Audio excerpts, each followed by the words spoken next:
시편 25편 말씀을 통해서 주님께서 진짜 우리에게 원하시는 것이 무엇인지 발견하고 그 삶을 살 수 있기를 주님의 이름으로 축복합니다. 오늘 함께 나눌 말씀의 제목은 길이 아니라 주님입니다. 많은 사람들이 사노라면 끝없이 길을 묻지요.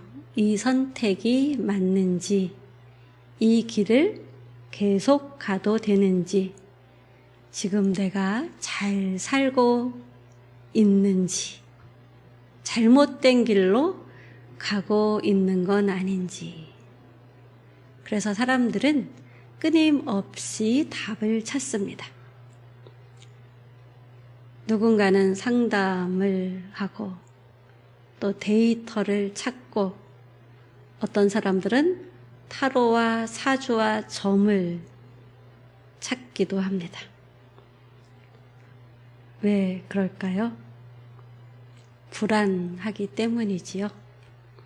틀리고 싶지 않기 때문이기도 하고 무너지고 싶지 않기 때문이기도 합니다.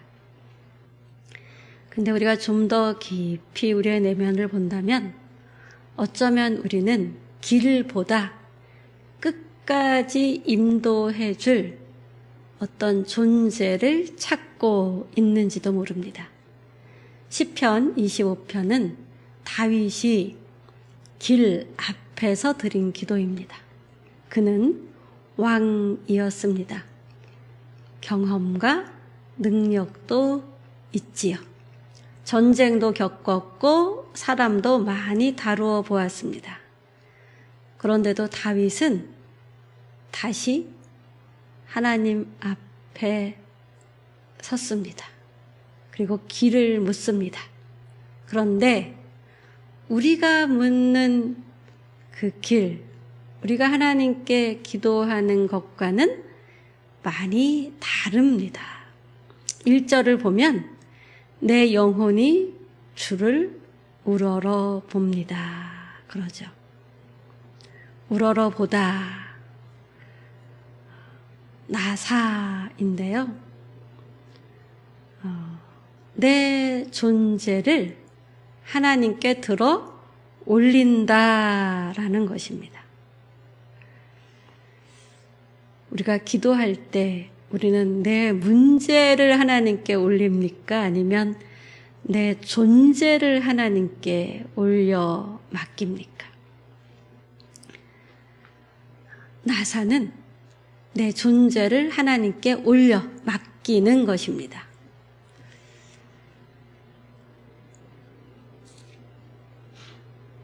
다윗은 이 길이 맞습니까? 이렇게 하나님께 묻기 전에 먼저 자기를 하나님께 맡기는 것이죠. 우리가 무엇인가를 맡길 때 나와 어떤 관계에 있는 사람에게 맡길까요?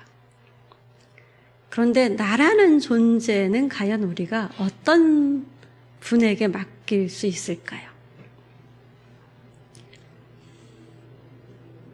우리는 틀리고 싶지 않고 실수하고 싶지 않고 망했다 이런 생각이 들지 않기를 원하죠.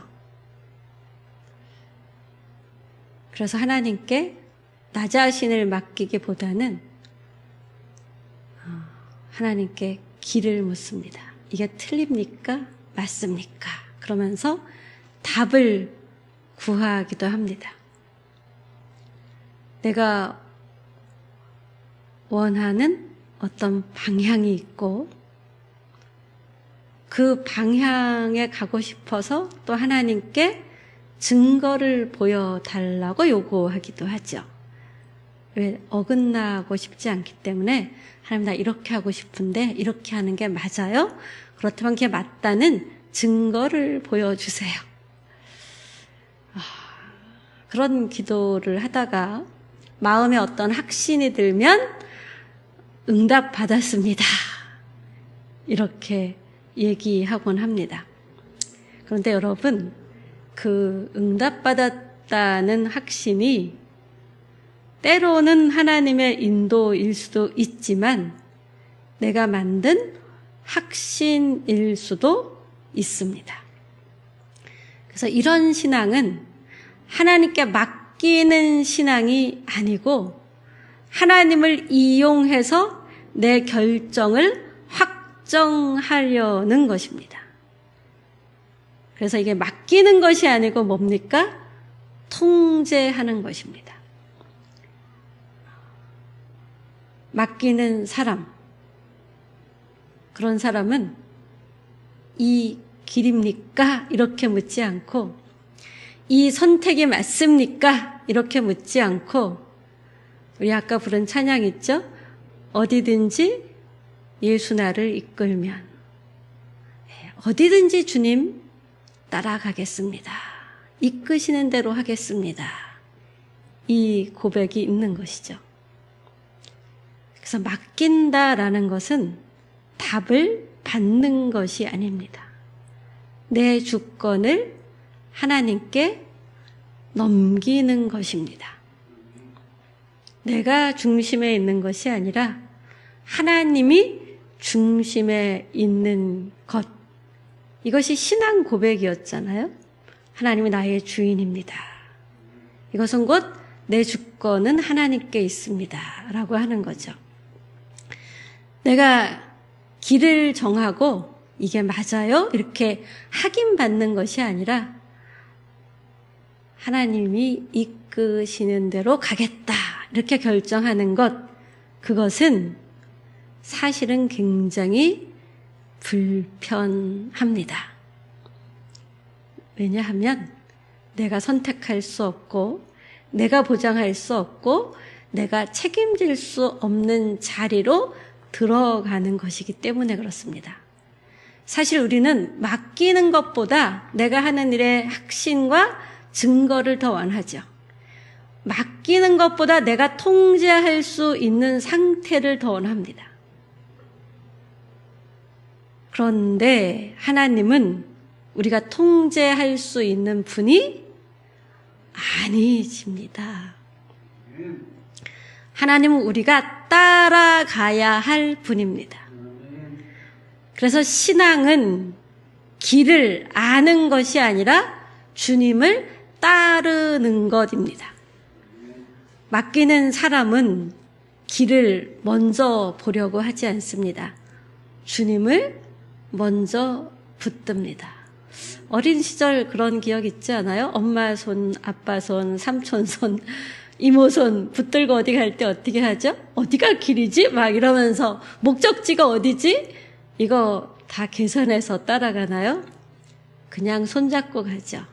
그냥 엎혀서 가고 그냥 엄마랑 함께 길을 가는 것, 아빠랑 함께 길을 가면서 얘기를 하고 이것저것 구경도 하고 뭐 또 마음에 드는 거 있으면 사달라고 또 하고 그냥 그 길에 엄마랑 아빠랑 그 누군가랑 함께 있다는 것 자체가 뭐예요? 기쁨이고 행복이고 즐거움인 거죠. 맡기는 사람은 길을 먼저 보려고 하지 않습니다. 주님을 먼저 붙듭니다. 그리고 이렇게 고백하죠. 하나님, 길은 몰라도 괜찮습니다. 주님이 함께 하시면 됩니다. 이 고백이 있으십니까? 이런 삶이 우리의 삶이길 바랍니다. 2절, 3절을 보면 부끄러움을 당하지 않게 하소서 이렇게 기도합니다. 부끄러움, 이건 보쉬라는 단어인데요. 수치를 당하지 않는 정도가 아니라 믿고 의지하던 것이 나를 지켜주지 못하는 상태, 그것이 무너진 상태를 얘기합니다. 우리는 수치를 피하려고 안전한 길, 틀리지 않은 선택, 보장된 미래를 찾습니다. 그래서 하나님께 맡기기보다 내 계획에 하나님의 동의를 얻으며 하나님이 적극적으로 팍팍 밀어주기를 기대합니다. 그런데 다윗의 기도는 다릅니다. 부끄러움을 당하지 않게 하소서. 실패하지 않게 해주세요가 아닙니다. 내가 붙드는 것이 무너지지 않게 해주세요. 내가 붙든 것, 다윗이 붙든 것이 무엇이죠? 세상의 그 어떤 것, 자기의 인생의 어떤 계획, 어떤 사람이 아니었지요. 하나님을 그는 바라보고 하나님께 자기를 맡기며 하나님께 붙들림 바 되기를 원했습니다. 사람들이 하늘이 무너졌다 이런 얘기를 하잖아요. 그런데 또 어떤 말이 있어요? 하늘이 무너져도 솟아날 구멍이 있다란 말이 있죠. 왜 우리나라에는 하늘이 무너졌다는 말과 하늘이 무너져도 솟아날 구멍이 있다는 말이 같이 있을까요? 하늘이 무너졌다라는 건 내가 의지하지 않아야 될 것을 의지하고 절대시 여겼다. 그런데 그것이 무너졌다. 그러면 그때는 어떤 기회입니까?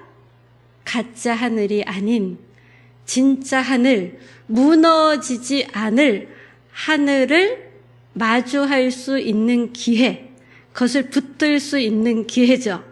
그것이 곧 솟아날 구멍이 있다라는 말일 것입니다. 하나님은 무너지지 않으십니다. 하나님을 붙든 사람은 수치를 당하지 않습니다. 무너지지 않는 하나님께 붙들렸기 때문입니다. 세상은 성공한 사람을 높입니다. 그러나 우리는 수없이 세상적으로 볼 때 성공한 사람들, 꿈을 성취한 사람들, 그러나 그 자리에서 공허함 속에 무너지는 사람들을 보았지요. 한나라의 최고 수장이 되었다가도 한순간에 무너지는, 결과는 얻었지만 자신을 붙들어줄 존재를 붙들지 못하면 우리는 누구든 그렇게 무너질 수 있습니다. 그러나 하나님의 사람은 다릅니다. 다윗은 원수도 있고 불안도 있었지만 이렇게 고백하죠. 주를 바라는 자는 수치를 당하지 아니하리이다.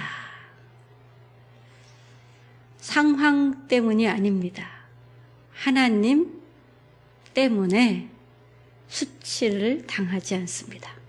수치는 결과의 문제가 아니라 내가 붙들고 있는 것, 내가 붙들고 살아가는 것, 그것이 무엇이냐, 무엇을 붙들고 살아가느냐의 문제라는 것입니다. 4절을 보면 주의 길을 내게 보이소서, 이제 길을 보이라고 합니다. 그리고 주의 길을 내게 가르치소서, 이렇게 기도합니다. 이 길은 우리가 생각하듯이 단순한 진로가 아닙니다. 삶의 방향, 삶의 방식, 어떤 존재로 살아갈 것인가라는 것입니다. 이것이 확실하면 우리의 질문이 달라집니다. 하나님, 이 길이 맞습니까? 어느 길입니까? 이렇게 묻는 것이 아니라 나는 지금 누구의 인도를 받고 있느냐? 내 방향은 지금 어디를 향하고 있느냐? 이것에 집중하게 됩니다. 하나님께 맡기지 않은 사람은 주의 길을 내게 보이시고 주의 길을 내게 가르치소서. 이렇게 기도한다고 할지라도 여전히 내게 유리한 길, 내 기준에 맞는 길, 내가 원하는 결과를 줄 길을 찾습니다. 그러나 다윗의 기도는 다릅니다.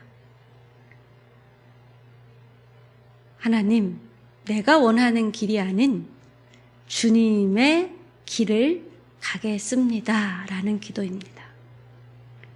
내가 무엇을 이룩했느냐의 성과보다 주님께 집중하겠습니다. 라는 기도입니다. 그래서 그는 맨발로 도망가면서도 어떻게 했죠?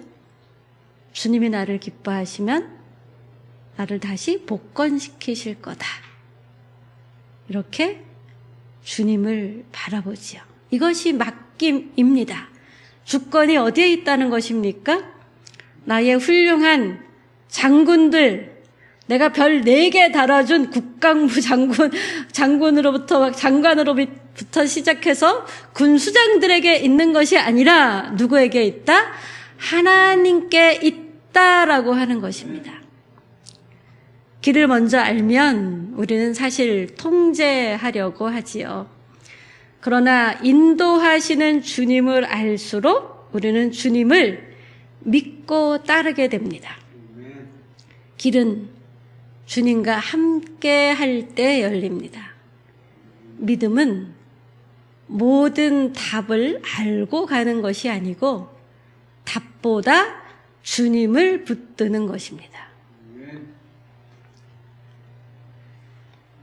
여러분, 오늘 우리에게 정말 필요한 것은 완벽한 정보가 아닙니다. 주님과 함께 가는 삶입니다. 길을 아는 사람이 아니라 주님의 길을 따르는 사람이 결국 길 위에 서게 됩니다. 5절을 보면 주의 진리로 인도하시고 가르치소서 이렇게 이어지죠. 다윗은 우리가 생각하는 길과 다른 길을 구했지만 그는 또 길만 구한 것이 아니고 뭐예요? 진리를 구했습니다. 진리는 히브리어로 에메트인데요. 이건 단지 어떤 사실이 아닙니다. 변하지 않는 하나님의 성품, 하나님의 신실하심이 에메트, 진리입니다. 하나님께는 길보다 중요한 것이 있습니다. 곧 길을 함께 걸어갈 사람입니다. 길이 바뀌어도 사람이 바뀌지 않으면 같은 문제를 반복합니다. 우리는 환경이 바뀌길 원하지만 하나님은 우리를 먼저 주님의 성품, 주님의 신실하심이 있는 존재로 빚어가시길 원하십니다. 우리는 결과를 바꾸고 싶어 하지만 하나님은 우리의 존재됨의 내용을 바꾸고 싶어 하십니다. 그래서 하나님은 우리를 주의 성품으로 만들어 가시면서 길을 가르치십니다. 주님과 함께 걷다 보면 부부가 함께 살면서 닮아가듯 주님을 우리가 닮아가게 됩니다. 신앙은 좋은 길을 찾는 기술이 아니라 주님을 닮아가는 과정입니다. 우리가 주님과 가까워질수록 우리는 주님을 알게 되지요. 그러면서 동시에 나 자신을 알게 됩니다. 내가 얼마나 연약한 존재인지, 얼마나 죄에 대하여 취약한 존재인지, 여기까지 온 것이 얼마나 놀라운 하나님의 은혜였는지, 나의 의로움조차도 하나님이 없으면 그것이 얼마나 악을 생산할 뿐인지를 주님과 가까워질수록 알아가게 됩니다. 그래서 다윗은 이렇게 기도하죠. 주여, 주의 긍휼과 인자하심을 기억하소서. 내 죄와 허물을 기억하지 마소서. 내 과거의 흑역사를 없애달라라는 것이 아닙니다. 과거를 기준으로 나를 판단하지 말아달라는 기도입니다. 조건이 아닌 암탉이 알을 품듯 하는 하나님께 기반을 둔 사랑, 내 실수보다 주의 사랑으로 나를 대해달라는 기도입니다. 좋은 길보다 더 중요한 것은 오직 주의 은혜입니다. 하나님은 죄를 모르시는 분이 아닙니다. 그러나 죄보다 언약적 사랑 안에 있는 가로 하나님의 관계를 결정하십니다. 그래서 하나님이 어떻게 말씀하시죠? 나와 함께 가자라고 하시죠. 다윗은 결국 길보다 다윗을 인도하시는 하나님을 보게 되지요. 그래서 8절을 보면 여호와는 선하시고 정직하시니 죄인들 그리고 온유한 자에게 길을 가르치시리로다라고 합니다. 놀라운 말씀이죠. 하나님은 선한 사람에게 길을 가르쳐 주시는 것이 아니고 범죄하지 않는 자에게 길을 가르쳐 주시는 분이 아니고 완벽한 사람을 더 좋은 길로 인도하시는 분이 아닌 부족한 죄인들을 가르치시고 붙드시는 분입니다. 그래서 우리의 소망은 나의 의로움에 있는 것이 아니라 하나님의 선하심에 있습니다. 온유한 자는 어떤 뜻일까요? 온유는 우리는 단순히 부드러운 성격일 거라고 아무리 설교를 들어도 생각을 하죠. 근데 사실 이 온유는요, 자기를 내려놓고 하나님께 이렇게 맡긴 그 상태를 온유라고 합니다. 온유한 자는 이런 고백을 합니다. 주님이 아니면 안 됩니다. 그래서 온유한 자의 특징이 뭐냐 하면 통제하지 않는다라는 거예요. 하나님보다 앞서가지 않는다라는 것입니다. 하나님과 길을 함께 가며 하나님께 배우며 하나님의 때를 기다립니다. 그래서 조급해하는 마음을 계속해서 변화시켜 가면서 순간마다 하나님께 올려드리며 맡기는 것이죠.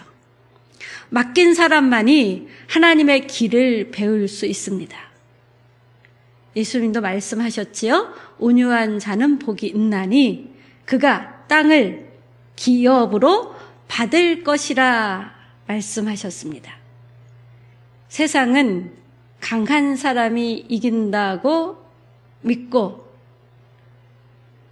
강해지려 합니다. 여러분은 이런 마음이십니까? 세상의 마음.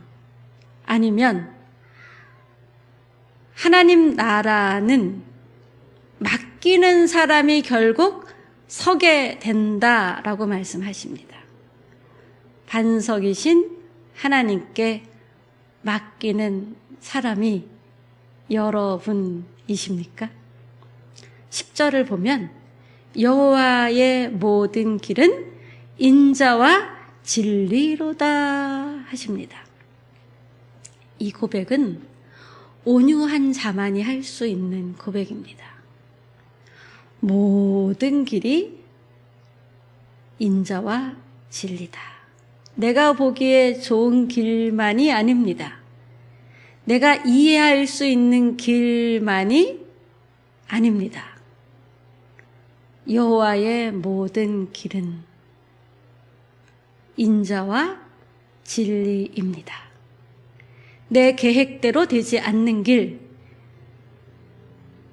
기다리고 기다려야 하는 길, 내가 보기엔 너무나 답답한 길, 눈물의 길도 우리에겐 얼마나 많이 있습니까? 그런데 그 모든 길 속에 우리가 하나님과 함께 걷고 있다면 그 모든 길은 결국 인자와 진리의 길입니다. 하나님은 실수하지 않으시고 끝까지 우리를 놓지 않으시기 때문입니다. 우리는 틀리지 않으려 실패하지 않으려 자꾸 길을 먼저 묻습니다. 그러나 길을 아는 사람이 아니라 하나님을 아는 사람이 길을 잃지 않습니다. 어린아이가 시장에서 길을 잃을 때가 있죠. 언제 길을 잃습니까? 엄마 손을 놓았을 때지요. 오늘 우리가 붙들어야 할 오직 하나는 길이 아닌 나와 함께 손잡고 함께 가자 라고 말씀하시는 임마누엘의 하나님, 우리 주님이십니다. 주님을 붙들면 길은 결국 열리게 됩니다.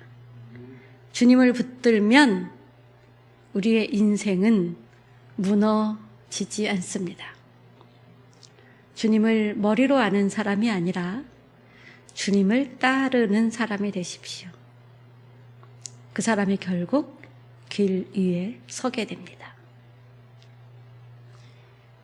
길을 묻던 삶의 자리를 떠나 주님을 붙드는 사람으로 새로워지시겠습니까? 길이 보이지 않아도 사실 우리는 괜찮습니다. 주님이 함께 하시면 됩니다. 지금 당장 답이 보이지 않아도 괜찮습니다. 주님께 붙들려 있다면 말입니다. 하나님은 길보다 더 큰 것을 주십니다. 바로 하나님 자신입니다. 길을 아는 사람이 아니라 주님을 아는 사람이 되십시오. 여호와의 모든 길은 인자와 진리입니다.